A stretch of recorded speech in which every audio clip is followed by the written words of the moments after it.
Et coucou! Salut, c'est la Taloche. Aujourd'hui, on se retrouve pour le show de NXT qui a eu lieu le 9 octobre, il me semble, 9 octobre 2019. En USA. C'est ça, toujours à Orlando, dans la Full Sail University, la petite arène de NXT. On va faire une vidéo assez courte cette fois-ci, hein. Je sais pas si on se présente peut-être pour les nouveaux. Megan, Megan, la newbie du catch. voilà. Et Tao, l'expert entre gros guillemets du catch. Voilà, c'est une petite présentation.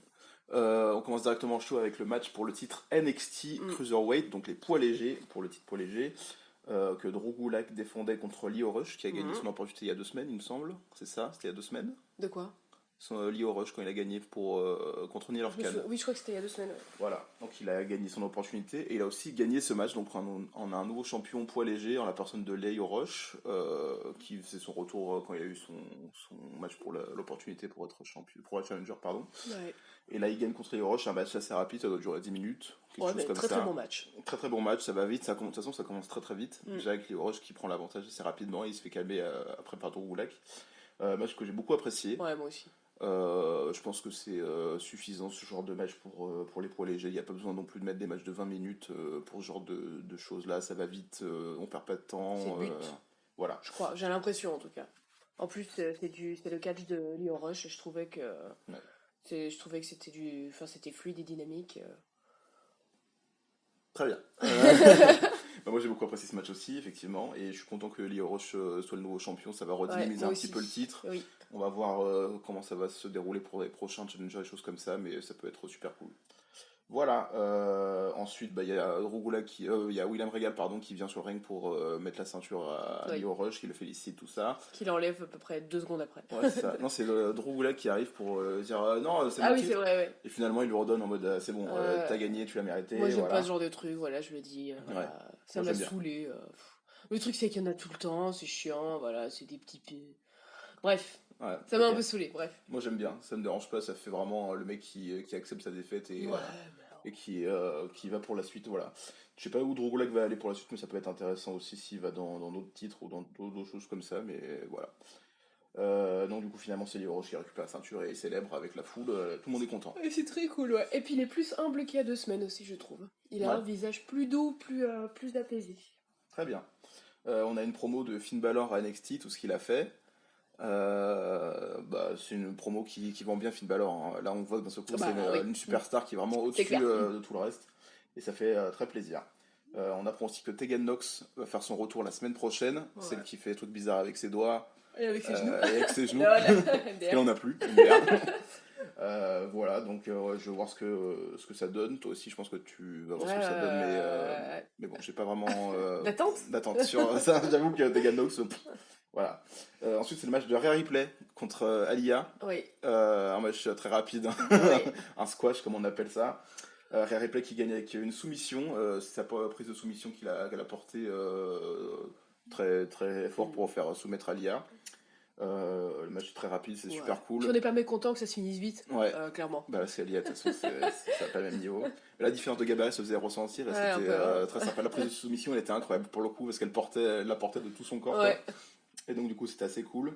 Rhea Ripley qui gagne par soumission du coup, elle prend ensuite le micro pour dire que Shayna Baszler elle est forte, elle a battu tout le monde. Voilà. Mais la prochaine c'est elle et elle va la défoncer. Voilà. Elle a bien raison, C'est ça, donc on a hâte de voir la suite avec Rhea Ripley contre ses Shayna Baszler. aventures. Voilà. Oui. Et voilà, ensuite c'est Breezango qui arrive avec leur entrée très bizarre là, avec les meufs chantiers et tout ça, j'ai pas trop compris mais c'était très décalé, moi j'ai bien aimé. Toujours dans le délire stripteaseur. Ouais c'est ça, enfin Mango qui bouge son boule quoi. Je sais pas si t'as aimé toi. Ouais je trouve ça super cool. Je trouve ça marrant. Et du coup il devait affronter Everrise, les Québécois-Canadiens qu'on avait vus il y a 2 semaines contre Neil Orkan et Danny Burch. Et qui se sont absentés en fait, ils avaient dentiste. Ouais c'est ça, en fait c'était Jackson Ricker le dentiste qui les a amenés pour leur dire voilà vous êtes morts. En fait, et du coup ils affrontent les Forgotten Sons. Du coup Forgotten Sons c'est Jackson Ricker le leader avec Steve Cutler et Wesley Blake qui sont l'équipe en fait. Voilà. En soi, c'est comme ça. Le match, on l'a pas trop vu parce que du coup, ça a été coupé. Ouais, alors. On sait pas si c'est un problème de production ou alors avec ce qu'on a regardé légalement, hein, bien sûr. Bien sûr. On a payé 43 € au moins. pour voir ce show. Donc du coup, voilà, je sais pas du tout si c'est le lien, vous pouvez nous dire en commentaire, si jamais vous avez vu le match en entier, parce que nous, on a vu que des bribes. Vous On a êtes des vu, petits chanceux, hein. on a vu le début, un peu du milieu, un peu après, et puis la fin. Mais en fin de compte, les transitions étaient dégueulasses, Ouais, donc il y a ça n'avait aucun sens. Hein. aucun sens. D'un coup, tu sais, il y a un mec qui apparaît sur le ring, tu dis, mais Qu'est-ce qu'il fait là Et puis après, pourquoi ils sont en train de célébrer là Le match est terminé. En vrai, ça a duré quoi, 2 minutes? Bah oui, Bah voilà. il a bien été circuité, donc... Voilà, dommage. Tant pis. Mais du coup, c'est une victoire des Forgotten Son qui bat Breezango, donc c'est quand même pas rien. Breezango, c'est quand même une équipe super populaire. Ouais. Donc du coup, il se place quand même bien pour la suite. On a hâte de voir ça. Après, c'est Boa, le chinois. Ouais. C'est pas une insulte, hein, quand je dis ça. C'est le raciste. Il est vraiment chinois, c'est pas ma faute. Tu sais, généralement, tu dis, le Shintok, là. Mais là, il est vraiment chinois, donc c'est pas ma faute. Qui affronte Cameron Grimes, donc toujours le cowboy. Moi, j'adore ce mec. Voilà, Pas voilà, du tout. Et en fait, le match est assez rapide, comme le premier match de Cameron Grimes qu'il avait fait il y a quelques semaines. Parce qu'en fait, Cameron Grimes fait « Oh, regarde là-bas, l'arbitre, il y a quelqu'un qui vient. » En fait, il y a vraiment quelqu'un qui vient pour le coup. Et du coup, il place sa finisher sur le bois, il fait tomber 1, 2, 3 et il se barre. En fait, est-ce qu'il avait besoin de faire un regard de je sais pas quoi? Il a le droit de placer sa finisher maintenant s'il a Ouais, envie, non? mais c'était un peu pour, tu vois, distraire en mode il arrive à placer son truc. Ouais, mais il était pas il était pas en pénalité de faire non, ça. Pas du tout. Ah oui, d'accord, ok. Non, c'était juste pour dire Bon, moi, j'adore c'est opportuniste. Voilà. D'accord, ok. J'adore sa finish. Ouais, bah là, de toute façon, je la trouve incroyable. Il la porte super bien. Et en plus, Boaz, pour le coup, c'est quand même un gros gabarit. Hein. Il est assez grand, donc du coup, la portée sur lui, je trouve ça encore plus fou. Mais bref, du coup, c'était Killian Dane qui était sur le. Oui, c'est vrai, ouais. Qui On venait peut pas sur le louper, hein, clairement. Voilà, j'ai cru à une association entre les deux. Je me suis dit, les deux, ils ont des poils partout. Ils ont une grosse barbe, tout ça, ils vont s'associer. Et en fait, apparemment, pas du tout, parce que Cameron Grimes s'est juste barré. Il avait un petit peu peur. Donc j'imagine que pas du tout. Ensuite, Killian Dane, il défonce Boa. Il fallait un peu se défouler, quoi. Bah voilà. C'est il a perdu contre Madrid il y a 2 semaines, donc il fallait bien qu'il. Et il défonce Boa, il l'amène sur la table de commentateurs et écrit c'est juste le début. This is just the beginning. The beginning. Donc voilà. Telle une offrande. On a hâte de voir Killian Dane défoncer des gens. Oui, bah moi j'adore quand on défonce des gens, quoi. Ok, très bien. Voilà. Il y a une petite promo pour Dalian Priest, qui est la classe qui a tapé Pete Dunne la semaine dernière. Tout à fait. Ensuite, c'est un match qui est pas pour le titre entre Roderick Strong et Isaiah Swerve Scott. Moi, je le connaissais sous le nom de Shane Strickland à l'époque avant qu'il arrive à NXT. C'était un match qui était du coup pas pour le titre nord-américain. Un match qu'on a plutôt bien apprécié tous les deux. Franchement, ouais. Toi, je connaissais pas du tout Isaiah. C'est Isaiah ou Isaiah? Je sais pas comment il prononce. En soi, c'est écrit I-S-A-I-A-H. Bon, Isaiah. Je l'ai trouvé. En fait, je l'ai trouvé tellement bien que je l'ai trouvé incroyable. Ouais. Voilà, j'étais surprise de. Quand je découvre un nouveau personnage, j'allais dire un personnage. Ouais. C'est leur personnage. C'est un personnage. Je m'attends toujours à ce que ce soit pas foufou parce que c'est l'attente. Soit imprécis. Ouais, voilà, c'est ça. Je me dis, ouais, le petit nouveau, tu sais, comme si. Et en fait, je l'ai trouvé incroyable. Il est tellement aérodynamique, ce mec. Sur toute sa longueur, enfin, ses prises, je trouve que son catch, il est, voilà, je trouve pas de mots, j'ai pas de synonyme. Tu peux compléter ce que je dis, si ça t'embête pas? Qu'il est fluide, qu'il a des bons enchaînements, qui est charismatique aussi quand même. Ouais, carrément même. Il ressemble un peu à Snoop Dogg dans sa jeunesse, je trouve. Ouais, c'est vrai, Snoop Dogg si... Snoop Doggy Dogg. Ouais. Snoop Doggy Dogg. Bref, oui, moi je connaissais un petit peu, c'est vrai que moi je l'ai connu pour petite anecdote pour les gens qui nous regardent à la Lucha Underground. Il avait un personnage d'un mec masqué qui s'appelait Killshot, et en fait c'était un ancien militaire qui arrivait pour défoncer les gens. Ça passait bien, mais bon, du coup, avec un masque, on voyait pas trop le charisme du mec. Et là, du coup, c'est vrai que ça se ressent beaucoup plus. Je trouve qu'il a des bonnes expressions faciales, qu'il a un physique qui est très élancé. Ah oui, il est hyper élancé, ouais. Et sa tenue est assez cool. J'avoue que j'ai un petit peu du mal avec les rayures là sur le caleçon, mais bon, c'est un avis personnel. Moi, je trouve qu'il vend bien et que ses coups sont intenses. Ouais, voilà. C'est vrai qu'il a 2-3 enchaînements dans le match où tu te dis, quand même. C'est impressionnant. Puis en plus, avec Roderick Strong, ça marche bien pour le coup. Les deux sont assez cool. C'est quand même une victoire de Roderick Strong après une intervention quand même de ses potes, de ses Srab, qui viennent un petit peu distraire Isaiah Swerve et puis Roderick Strong finit. Par contre, il finit avec une soumission pour le coup. Il finit pas avec sa... Je sais pas pourquoi. Ce qui est assez drôle, ce qui est assez ironique du coup, puisqu'il s'est quand même fait martyriser quasiment tout le match. C'est vrai. Et qu'il finit, voilà, il se fait défoncer par une soumission.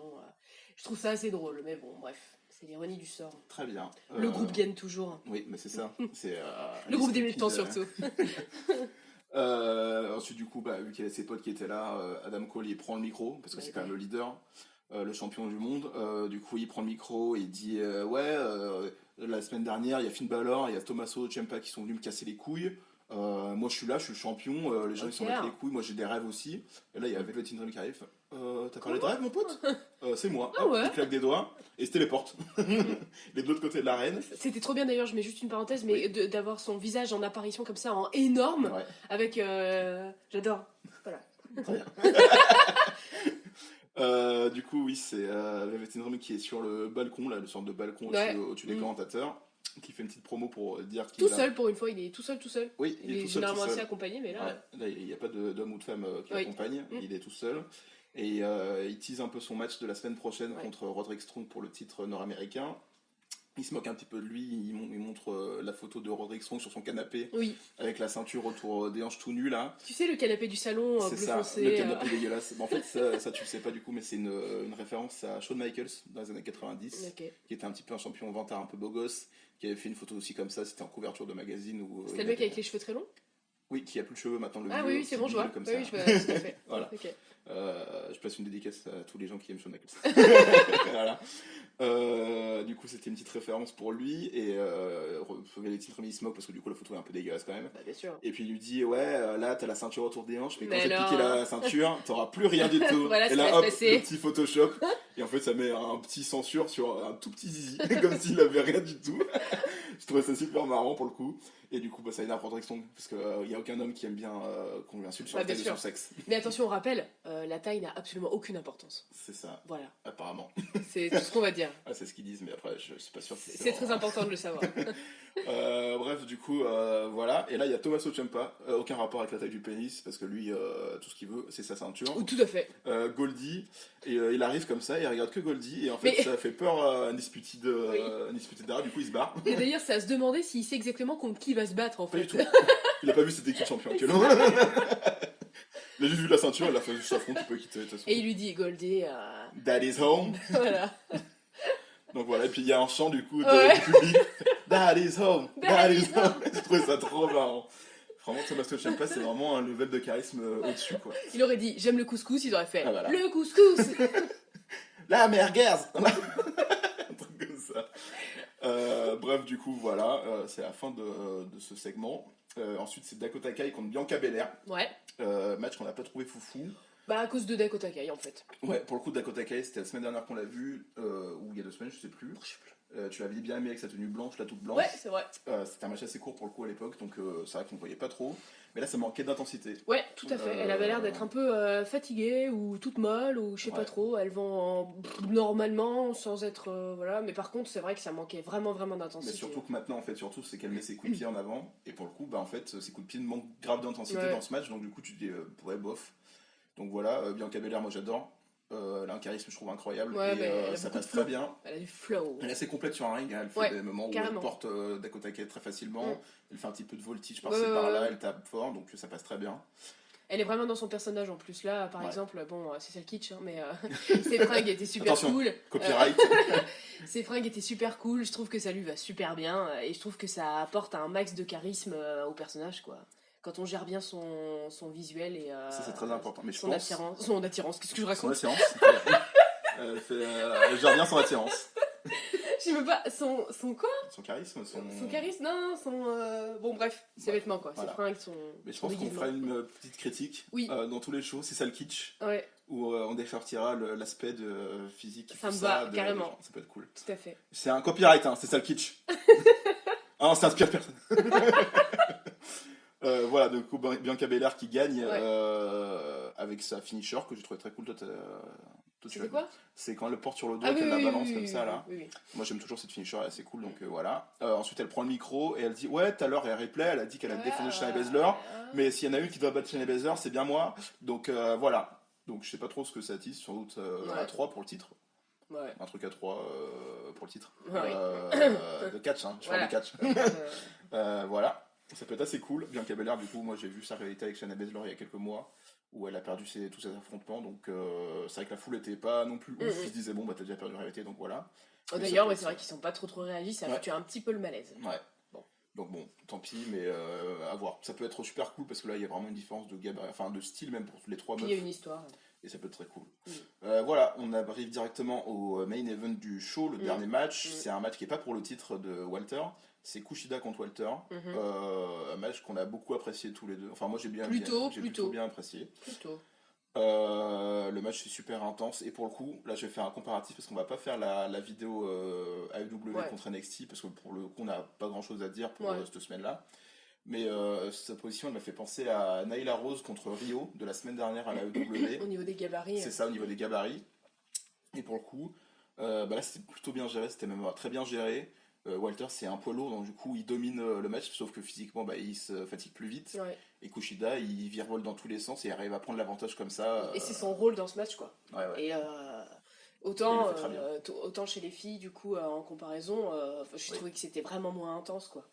Par contre Kushida il y a eu un problème sur les cordes là. Le springboard qui rate et il a failli se manger, c'est très vite repris par Walter avec un big boot. Et c'est là que tu vois quand même que Walter il est quand même pro, il est quand même très pro parce qu'on a eu l'impression, enfin en tout cas moi j'ai eu l'impression que Kushida il avait perdu de son moral après s'être un peu cassé la gueule. J'en sais rien si c'était la continuité normale du match du coup, on saura jamais, mais de rester par terre pendant, et là il est resté par terre pendant un moment quoi, à rester mou comme ça et tout. Et ça faisait penser quand même à un raté avec une baisse de morale. Et je trouve que Walter, du coup, il a super bien réagi puisqu'il a réagi direct. Il a réagi direct, d'ailleurs le big boot qui claque, alors que c'est quand même un coup de pied, je rappelle. C'est très étrange, mais bon bref, c'est très bien rattrapé, on voit le professionnalisme des deux sur le coup. Moi j'avoue que j'étais un petit peu étonné de voir Kushida rater un move comme ça, c'est quelqu'un de très pro qui catch depuis très longtemps, donc du coup j'ai eu très peu de ratés de sa part, donc là ça m'a vraiment étonné. On n'est pas des robots. Mais on n'est pas des robots. Voilà. Mais vu que ça a été très, très vite rattrapé, ça m'a pas dérangé plus que ça. Et puis en plus, ça a continué le fait que Walter domine le match, donc c'était très cool. Du coup, Walter qui place son powerbomb en finish qui ne marche pas. Ça avait déjà pas marché contre Tyler Bate à NXT UK pour le titre. Et du coup, il relève Kushida pour faire sa close line, là, son coup d'avant-bras très très sec et gagner, ce qu'il avait déjà fait aussi contre Tyler Bate. Je sais pas trop ce que ça tease, peut-être que sa finish n'est pas assez puissante pour gagner contre des mecs, donc du coup peut-être qu'il va changer de finisher ou transition, je sais pas trop, mais pour le coup il gagne avec un move assez simple, mais porté avec une grosse autorité, donc ça passe très bien je trouve. Donc c'est sympa. Voilà, donc du coup c'est la fin du match. Walter il s'en va, il y a Imperium, tous ses potes là qui viennent sur la rampe d'entrée, qui prennent la pause.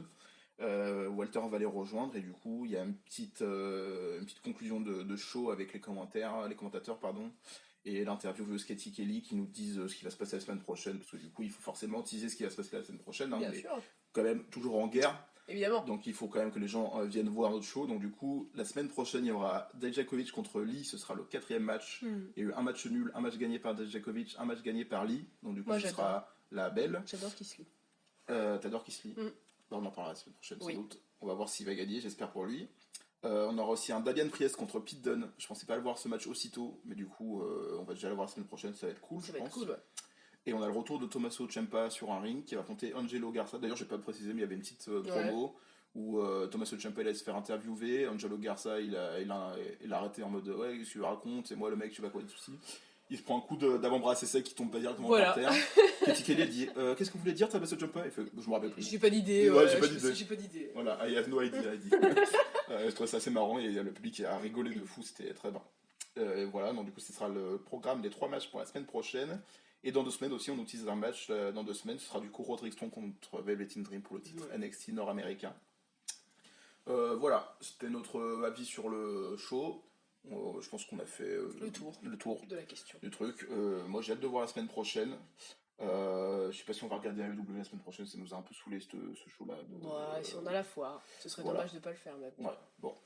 Du coup, il n'y aura pas de vidéo comparative cette semaine. Non. On n'a pas besoin, on a juste comparé pour le Walter Kushida contre Rio et Nyla Rose. Donc il n'y a pas trop à comparer. Je me suis demandé si on essayait de caser du coup des petites comparaisons par-ci par-là sur. Ouais, je pense qu'on peut, mais je pense qu'il faut le faire de côté, pas forcément dans le truc, sinon ça fait trop. Ouais, on regarde un show pour comparer avec l'autre, alors que là, je veux juste apprécier les deux shows. Donc voilà, je place juste à la fin que le choix AEW pour moi c'était pas trop top. Pas cette semaine. Ouais, pas cette semaine, genre moi je donnerais, je sais pas, un 6,5 sur 10 peut-être, mais à choix NXT là je donnerais un bon 7. Ouais. Un bon 7, 7,5. Ouais, moi peut-être aussi, même. pareil, ouais.